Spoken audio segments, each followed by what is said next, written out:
Hello, hello. What is up? What is good? We got a new chapter of One Piece. It has a extremely exciting, provocative title: God and the Devil. Now, this could just be referring to Emu being the devil and Loki being God.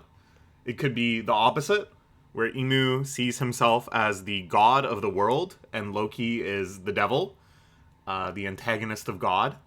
But it also could be a reference to the actual primordial cosmic forces of the One Piece world. I've always been of the opinion that we're actually due for two big flashbacks before the series end that explain kind of the origins of the world as we know it today. One that takes place in Joy Boy's time and talks about Joy Boy, Davy, and Emu, the foundation of the world government, the submerging of the world, all the Void Century stuff. But that flashback, which of course we've anticipated for a long time, actually then harkens back and sets us up for, at some other point even later in the series, a mega primordial flashback to the very origins of the world, where Nika, the sun god, and maybe Emu still, are living as corporeal beings of some sense, and it's kind of like a Garden of Eden thing with the origin of the devil fruits, and everything kind of spirals out from there, where Emu persists because he is immortal, whereas Nika persists through the inherited will of successive generations picking up the same torch. So I do think that, like, that is where the god and the devil lived, like that. And that would be like thousands of years ago, because we do know that there's very old stuff that goes back way before the Void Century, even like the mysterious lab in Elbaf, which could still come into play this arc. We know harkens back to an even more ancient past. Anyways, yeah, the god and the devil, this sort of evocation is crazy to me. We're really just throwing big boy words around like that now.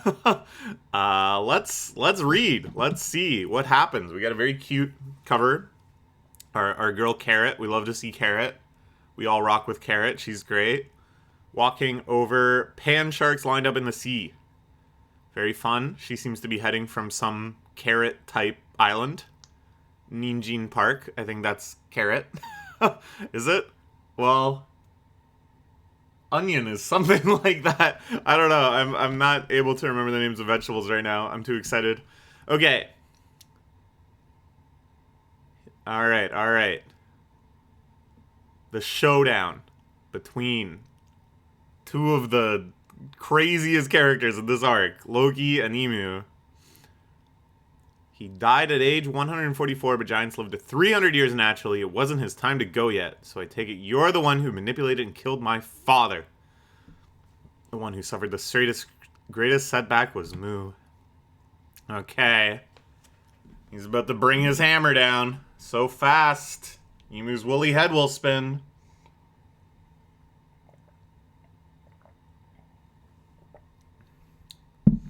Okay. And I was like very surprised initially that this is all happening. But it makes a little more sense now in the context of this scene. Insofar that we didn't really get the catharsis of Loki confronting the true killer of his father and getting revenge for that great tragedy so many years ago, right?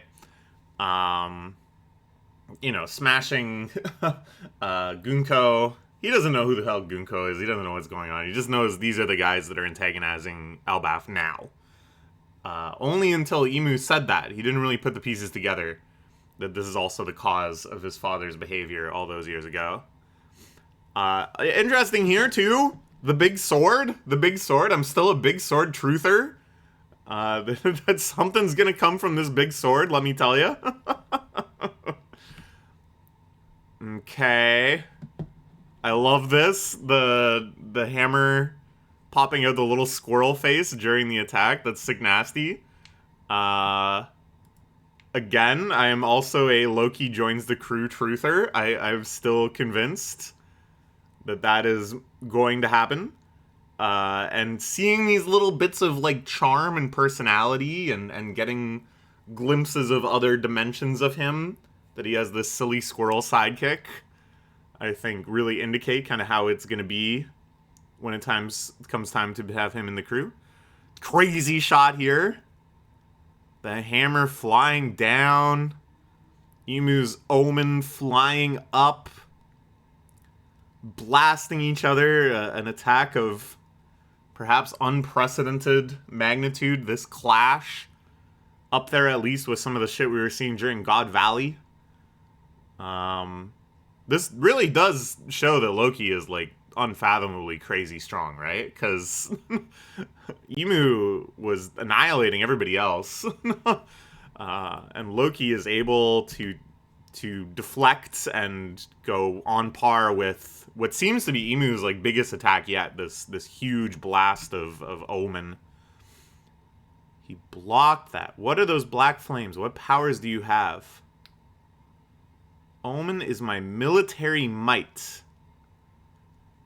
And here, again, this kind of like charging a cannon, blasting a cannon.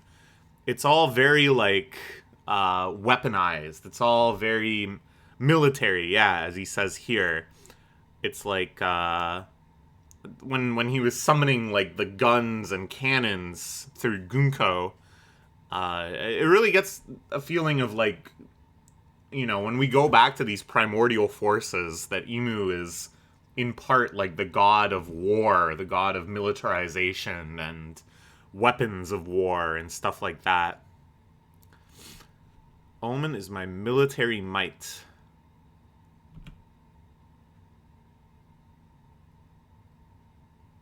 Turn giant, a power that lurks within all things. So Emu himself gets huge here.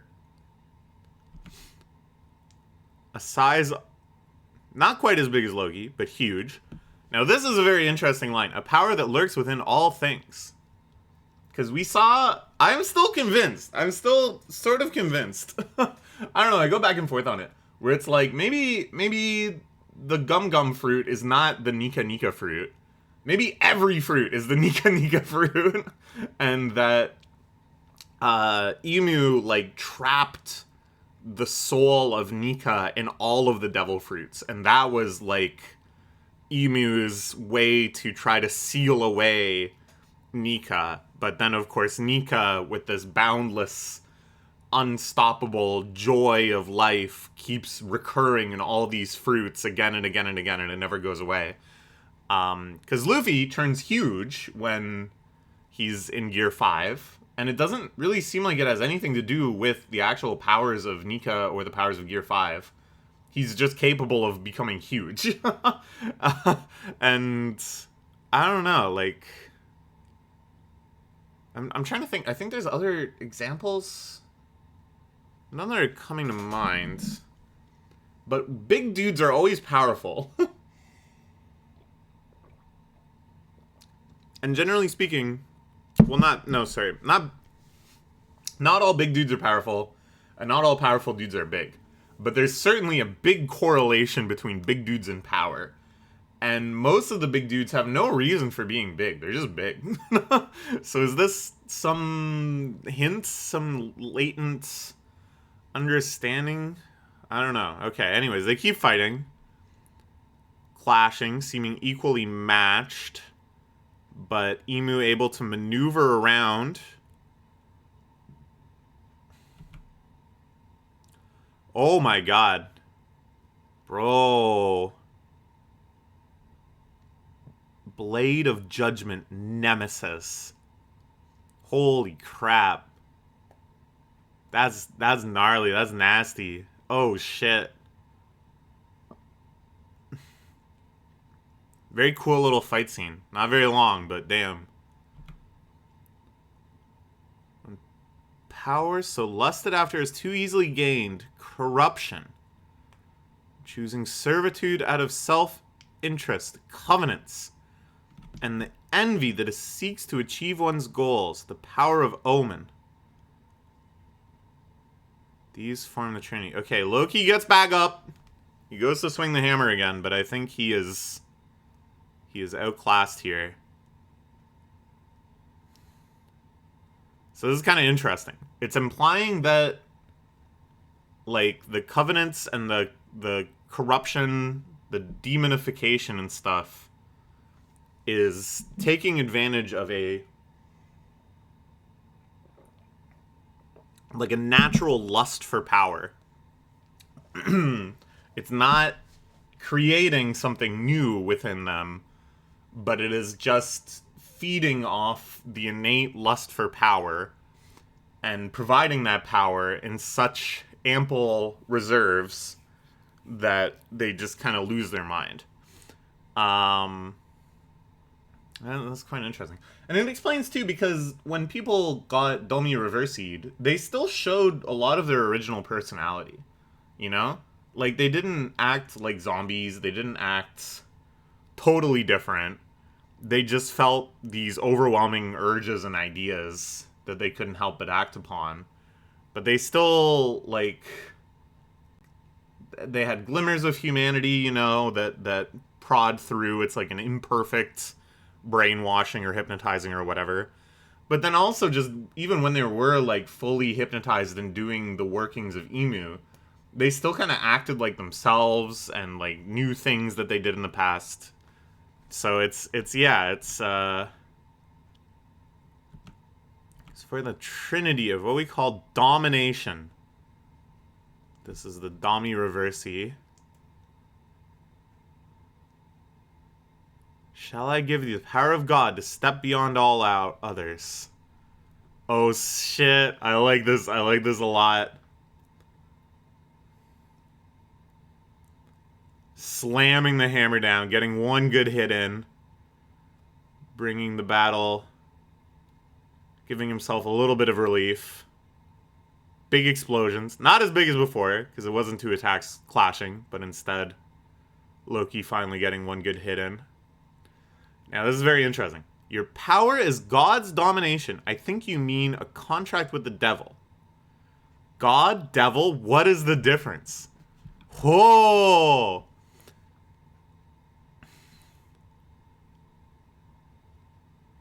Crazy. I don't give a crap. No one lords it over me. Domination is the only true bliss in the world. Isn't that right? And here we see a flashback. Just a tiny little flashback, thinking of something, of someone. Probably Joy Boy, I would think. But could be Nika. Could be something from that even earlier time. But probably Joy Boy. Because he's smiling. That's why I say probably Joy Boy. Right? Like... And Emu is in that kind of, like, shrouded state that we saw him in all the way up until just recently. Except he doesn't have the, like, absurdly tall crown. So again, I kind of think back in the Joy Boy era, it was like a friendly three-way rivalry between Davy, Joy Boy, and Emu. Maybe not friendly, but here they seem kind of friendly. It looks like Emu is laughing too. So it's like, in that era, if it wasn't peace, it was at least the kind of friendly, bantery battle that pirates enjoy these days. And then all three of them just kind of, like, veered off into polarized extremes, I guess. But we'll find out. Basically, I think they diverge on this feeling of domination. That it's kind of like Emu seeks to be the most powerful and subjugate all others, dominate them and hold them under his palm. Davy, I think, represents the idea of being the strongest and conquering and taking with violence, but not ruling, not lowering others, but instead just conquering over strong opponents and like the joy of conquering strong opponents, but not subjugating them and dominating them. If that makes sense. And Joy Boy just wants to be free. Joy Boy is clearly Luffy's attitude, where he defeats people only that are limiting his freedom. There's no actual joy in defeating in and of itself. Instead, he just wants to remove obstacles to his feeling of total freedom. Okay. I don't know. Isn't that right, Joy Boy? He screams it out. And look at his face. Our sexy demon man, after 3 chapters, is already doing face faults and getting goofy with it. And I'm all for it. That's One Piece, baby. That's One Piece. We do not protect our character's coolness up in here. Take your ass back to Kagurabachi, okay? Every character is going to do something goofy sooner or later. That's what we love. Who hasn't done anything goofy yet? Like Akainu? Even he got lacking. Because even though he didn't do anything goofy, they made that meme about him. The boy, I better keep my wimpy ass back here in Marineford. Akainu, maybe the goofiest of all because of that. But yeah, this look at him. Isn't that right, Joy Boy? Okay. And then Luffy, of course, scarfing down food. All this horrible, burnt, frozen food that's probably still frozen on the inside and burnt on the outside. We need Sanji up in here. We need some miracle quick cooking. But I don't even know. Sanji and Zoro kind of got one-tapped by Emu. I don't know what the heck state they're in now. Okay.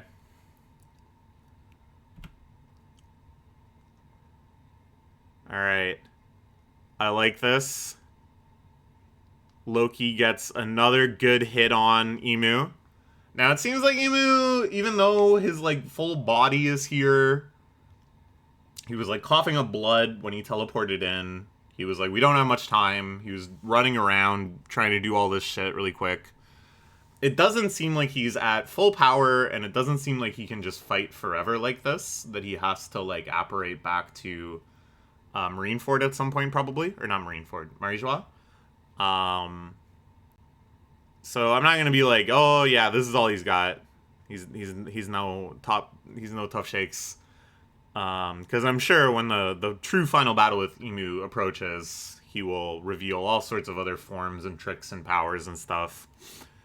But still, I like that again, that they're not so, like I said last week, I think there's a temptation that when you kind of unleash such a final boss type character, the way you show off how unimaginably strong he is and how screwed the protagonists seem to be is to make him just like laugh off attacks, you know? But right from the start, he was like blocking stuff. He was trying to avoid getting hit. He was dodging. He was doing all of this, right? And here, yeah, he's gets sent flying. He's coughing. He's obviously in pain. Then here comes Nidhogger. Ooh. So thou art back. Now this is interesting. We know there's some strange connection between Emu and Nidhogger. That Emu has been looking for this dragon the whole time. Perhaps they used to be allies. Perhaps way back in the day, Nidhogger was actually on the side of Emu. I think appearance-wise, that would make sense. So it's like some element of Joy Boy's will is in the Devil Fruits. Some element of Emu's will is maybe also in the Devil Fruits, having created them probably. And then there's also the independence, of course, and the agency of those that end up eating them. It seems like the theory that you can't Domi Reversi somebody with a Devil Fruit is probably true. Otherwise, I think Emu would have tried that like right away. um, but it seems here with the smile, the way that Emu blocks this attack, that he wants to reconvert Nidhogger back to his side or something. I think that's his schema here. But I don't know. We'll see. That's it for this week. See you next week. Short chapter, but that's okay. Got a lot of fucking juice in this one, baby. Holy moly. This is crazy shit. All right. Let's keep reading One Piece, man. What the hell's gonna happen next? I think they're gonna drive Emu away. Like, Emu is...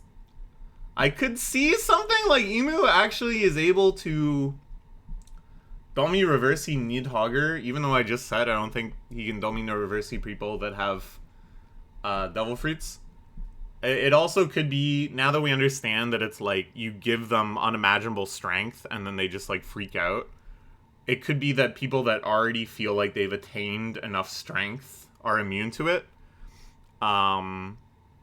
Like Rocks, even though he was unfathomably strong, still craved strength because he was in that desperate situation where he was trying to save his wife and kid and he felt like his back was against the wall. So it could be about that. Whereas like when Luffy and Loki started fighting Gunko and Gunko tried it, it was like, yeah, okay, well, what? What are you giving us strength? We're already really freaking strong.